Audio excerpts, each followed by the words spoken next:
Hello everyone, welcome to my channel concept से clear. तो हमारी कॉम्पिटिटिव मैथमेटिक्स की सीरीज़ चल रही थी, बट अभी तक कल तक हमने केवल कैलकुलेशन वाला टॉपिक देखा था। कैसे हम टू डिजिट्स नंबर को वन लाइन में सॉल्व करते हैं, 2 और 3 डिजिट, और मल्टीप्लिकेशन ऑफ 11 का भी मैंने सीखा था, और 25 से अगर किसी भी नंबर को मल्टीप्लाई करना है तो हम कैसे करेंगे उसकी बात करते हैं। बट आज की सीरीज़ में हम देखेंगे कि क्या क्या हमारा सिलेबस रहता है कॉम्पिटिटिव एग्ज़ाम्स में। ठीक है, let's proceed our classes and चलिए सिलेबस देखते हैं आगे क्या क्या सिलेबस है, कौन कौन से चैप्टर्स आते हैं। हम अपनी कॉम्पिटिटिव लेवल के मैथमेटिक्स के बारे में बात करते हैं। तो ये जो हमारा सिलेबस दिया हुआ है, ये हमारे कौन कौन से एग्जाम्स में आता है वो देख लेते हैं। ये हमारा जो सिलेबस है वो हमारे बैंकिंग में भी काम आता है, और SSC, railway, defence, TCS, Wipro और एंड सो ऑन। तो कौन कौन से चैप्टर्स है वो देखते हैं। सबसे पहला चैप्टर हमारा है नंबर सिस्टम, जिसको हिंदी में कहते हैं संख्या पद्धति। और दूसरा चैप्टर हमारा है एलसीएम एचसीएफ, जिसको हम हिंदी में कहते हैं लासपा और मासपा। और तीसरा चैप्टर हमारा दिया हुआ है परसेंटेज, जिसको हम हिंदी में कहते हैं प्रतिशत। चौथा चैप्टर हमारा रेशियो एंड प्रोपोर्शन है, जिसको हम हिंदी में कहते हैं अनुपात और समानुपात। पांचवा चैप्टर हमारा दिया हुआ है प्रॉफिट एंड लॉस, जिसको हम हिंदी में कहते हैं लाभ और हानि। और SICI, जिसको हम फुल फॉर्म अगर देखा जाए तो सिंपल इंटरेस्ट और कंपाउंड इंटरेस्ट होता है। और अगर हिंदी मीडियम और हिंदी में बोला जाए तो साधारण और चक्रवृद्धि ब्याज। अगर एवरेज को अगर हम ट्रांसलेट करें तो उसको औसत कहते हैं।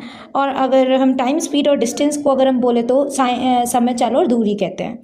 ऐसे ही हम टाइम और वर्क को हम समय और कार्य कहते हैं। और मिक्सचर एंड एलिगेशन के कुछ क्वेश्चंस आते हैं, उसको हम कंबाइनिंग फॉर्म में मिश्रण कहते हैं। अगर नेक्स्ट की बात करें तो परम्यूटेशन एंड कॉम्बिनेशन, जिसको हम कहते हैं क्रमचय और संचय। हाँ, और नेक्स्ट की बात करें तो प्रोबेबिलिटी, जिसको हम हिंदी में कहते हैं प्रायिकता। और लास्ट हमारा एक टॉपिक बचता है ज्योमेट्री, जिसको हम हिंदी में कहते हैं रेखागणित। Thank you. हमारे कॉम्पिटिटिव लेवल मैथ्स का पहला जो चैप्टर था वो नंबर सिस्टम था, यानी संख्या पद्धति था। तो उसमें पहला पार्ट हमारा ये आता है कि विच इज़ ग्रेटर, इस टाइप के क्वेश्चन पूछे जाते हैं। यानी दो फ्रैक्शन आपको दे दिए जाएंगे और उसमें बताना होगा हमें कौन सा ग्रेटर है।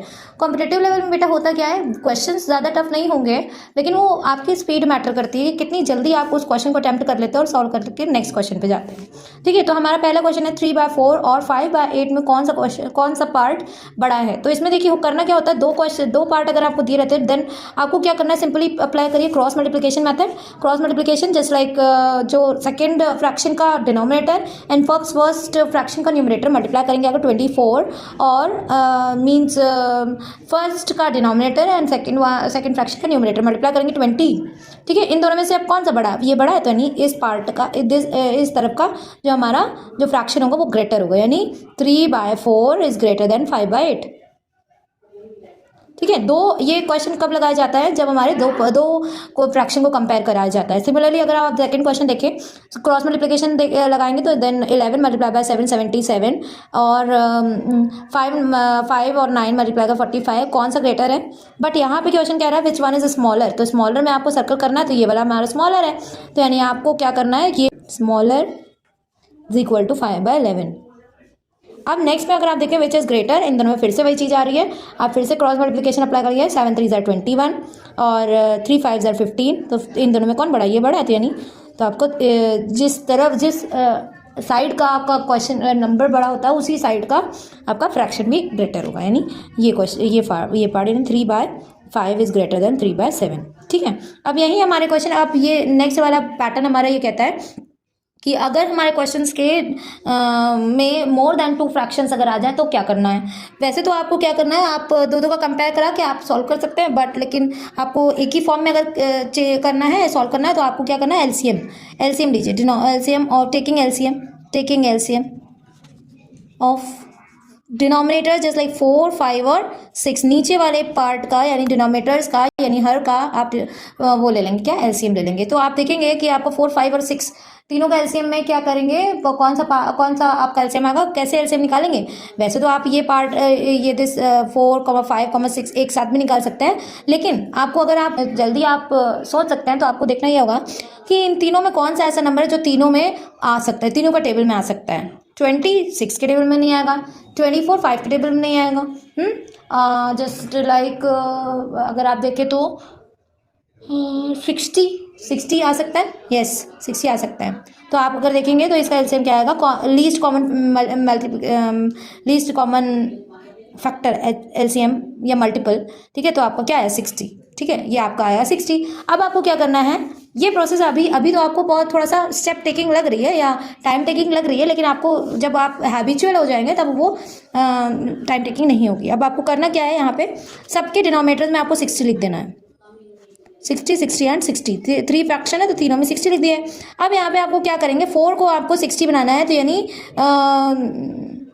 what we have to multiply by 4 to get 60 will be our answer। तो आप क्या करेंगे, साइड में आपको डिवाइड करके देख लीजिए, या अगर आप देखें कि क्या आप मल्टीप्लाई करने पे आपका 15 मल्टीप्लाई बाय 60, अगर आपको नहीं पता है तो आपको सिंपली आपको 60 डिवाइडेड बाय 4, 60 डिवाइडेड बाय 5 और 60 डिवाइडेड बाय 6 कर देना। तो आपको क्या क्या मिलेगा, ये 15 आएगा, ये आपका 12 आएगा, ये आपका 10 आएगा। ठीक है, अब आपको उन्हीं से मल्टीप्लाई करा देना है, यानी 12 और मल्टीप्लाई बाय 12 और ऐसे आपके 10 और 10। ठीक है, आपको क्या मिला, 12 3 जार 36 और यहाँ 12 4 जार 48, नहीं 5 से मल्टीप्लाई करा रहे, 15 से, 15 3 जार 45 और 12 4 जार 48, हाँ, और 5 10 जार 50।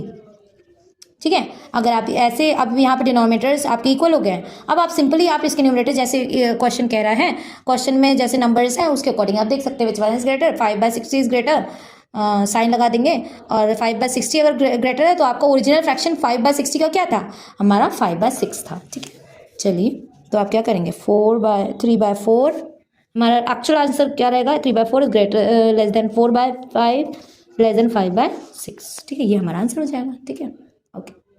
हमारा नेक्स्ट पार्ट आता है इस चैप्टर में दूसरा पार्ट हमारा ये कहता है यूनिट डिजिट कॉन्सेप्ट। तो क्वेश्चन में पूछा जाएगा what is the unit digit of 729 to the power of 59। ठीक है, आप कैसे, वैसे तो हम लोग अगर 5 होता तो आप 5 टाइम्स इसको 5 बार लिख के और मल्टीप्लाई करा देते इसकी यूनिट डिजिट। अगर आप देखें 9 है तो 9 को आप 5 बार 9 9 9 9 एज इट इज़ करके उसके बाद में आप इजीली पता कर सकते थे कि आपका यूनिट डिजिट होगा क्या। बट यहाँ पे क्या करना है आपका, थोड़ा सा ये हमारी क्योंकि पार्ट्स बढ़ जाती है, तो आपको जो कितनी बार आप मल्टीप्लाई करेंगे, 59 तो बहुत ही लेंदी हो जाएगा ना। तो यहाँ पे बेटा होता क्या है, 4n कॉन्सेप्ट, डिविजिबिलिटी क्या है, 4n कॉन्सेप्ट। 4n कॉन्सेप्ट मतलब ये कहता है कि किसी भी नंबर्स को किसी नंबर की पावर को, यानी इस पावर को डिवाइडेड बाय 4 करना है। कोई भी चाहे कोई भी आपकी क्वेश्चन दे दिया, डिवाइडेड बाय पावर को आपको 4 से डिवाइड दे देना है, उसके बाद जो बचता है, अब उसके बाद आपका जो आंसर आएगा उसमें जो रिमाइंडर आता है उससे आपको पावर का पता चल जाता है। जस्ट लाइक दिस, अगर आप देखें कि 729 टू द पावर ऑफ 59, मैंने कहा कि पावर को आपको यानी 59 डिवाइडेड बाय 4 अगर करेंगे तो आपका क्या आएगा 1, एंड सिंपली डिवाइड दे देते हैं 59 और 4 1 जार 4 और 4 करेंगे क्या, यहाँ पे करना ये है कि 729 टू द पावर ऑफ 59 को, अगर मैंने बोला 4n कॉन्सेप्ट के अकॉर्डिंग आपको पावर्स को 4 से डिवाइड देना है, तो यानी 59 डिवाइडेड बाय 4, तो आपको क्या मिला 14 को 4 से मल्टीप्लाई करेंगे तो आपका आएगा 56, और जो कि आपका रिमाइंडर 3 है। अब यहाँ पे अगर आप देखिए 4 to the power of 729 to the power of 4 multiply by 14, इसकी वैल्यू बेटा 1 हो जाती है। 1 जहाँ पे कोई भी वैल्यू 14 से 4 से अगर डिविजिबल हो रही है तो मीन्स क्वेश्चन के साथ में 4 जो भी होगा वो आपका 1 वैल्यू कैरी करेगा, और उसके साथ साथ जो रिमाइंडर होगा उसका आपको मल्टीपल केवल निकालना होगा और यूनिट डिजिट निकालनी होगी। ऐसे ही हमारा आया क्या 729 टू द पावर ऑफ 3, और इसको आप 3 टाइम्स लिख दीजिए, 729 729 729। तो यहाँ इन तीनों में 9 9 है हमारा, तो 3 टाइम्स ऑफ 9 अगर आप मल्टीप्लाई करेंगे, 9 9 जार 81, 81 9 जार 729, तो आपका क्या आया, यूनिट डिजिट में फिर भी आपका 9 ही आएगा। ठीक है, अब नेक्स्ट में देखते हैं 628 टू द पावर ऑफ 59, क्योंकि 4n कॉन्सेप्ट, क्योंकि नंबर पावर बहुत बड़ी है, इस वजह से हमें 4n कॉन्सेप्ट लगाना पड़ेगा। जो अगर हमें 4n कॉन्सेप्ट लगाया तो यानी 50। अगर हम नेक्स्ट क्वेश्चन की बात करें तो 628 टू द पावर ऑफ 59 का यूनिट डिजिट नंबर अगर निकालना है तो आपको क्या करना होगा, आपको करना होगा कि सबसे पहले 4n रूल के अकॉर्डिंग हमें 59 डिवाइडेड बाय 4 कर देना है। 59 डिवाइडेड बाय 4 करेंगे तो आपका क्या आया, 14 as a quotient and 3 is our remainder. अब देखेंगे क्या कि 628 to the power of 14 multiply by 4 plus 3।